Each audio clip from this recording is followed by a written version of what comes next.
করতে পারিনি। এই রোজার সময় গেছে, আমার দুটো ভাই রয়েছে, তাদের কি করে দেখবো, কি করে কি করবো আমি বলেন? আমার একটা ছেলেদের, আমি এই মানুষ। বৈশ্বিক চলমান যুদ্ধে এখন পর্যন্ত 12 বাংলাদেশি নিহত হয়েছে, তার মধ্যে 9 জনের লাশ দেশে আনা সম্ভব হয়েছে। সবশেষ শনিবার দিবাগত রাতে লেবাননে ইসরায়েলের ড্রোন হামলায় নিহত 2 প্রবাসীর মৃতদেহ দেশে আনা হয়েছে। বিমানবন্দরে তাদের মৃতদেহ গ্রহণ করেন পররাষ্ট্র প্রতিমন্ত্রী। বলেন, সরকার প্রবাসীদের পাশে থাকবে সবসময়। শফিকুল ইসলাম লেবাননে ইসরায়েলের ড্রোন হামলায় নিহত হন। তার লাশ শনিবার দিবাগত রাত 3টায় শাহজালাল বিমানবন্দরে গ্রহণ করেন স্ত্রী।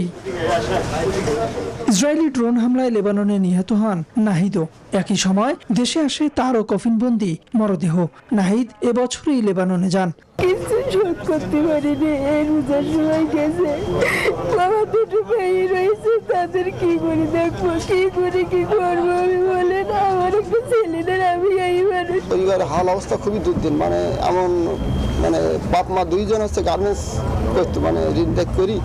ছেলের আশা বা সংসার আশা ছিল যে বিদেশটা কামাই করি, কোনো কিছু একটা ভবিষ্যৎ একটা করবে, সে আশা পূর্ণ আর হলো না। সাতক্ষীরার এই 2 প্রবাসীর মরদেহ গ্রহণ করেন পররাষ্ট্র প্রতিমন্ত্রী। তিনি বলেন, প্রবাসীদের পাশে সবসময় আছে সরকার।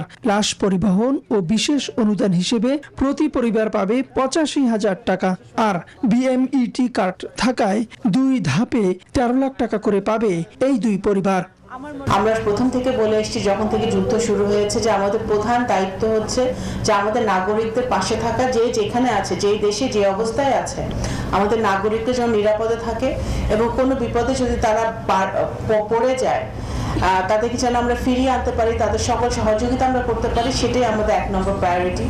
ইসরায়েল ইরান চলমান যুদ্ধ ও লেবাননে ইসরায়েলি হামলায় এখন পর্যন্ত 12 প্রবাসীকে হারিয়েছে বাংলাদেশ। তার মধ্যে 9 জনের লাশ দেশে আনা সম্ভব হলো। তাওহিদুল ইসলাম, নিউজ 24, ঢাকা।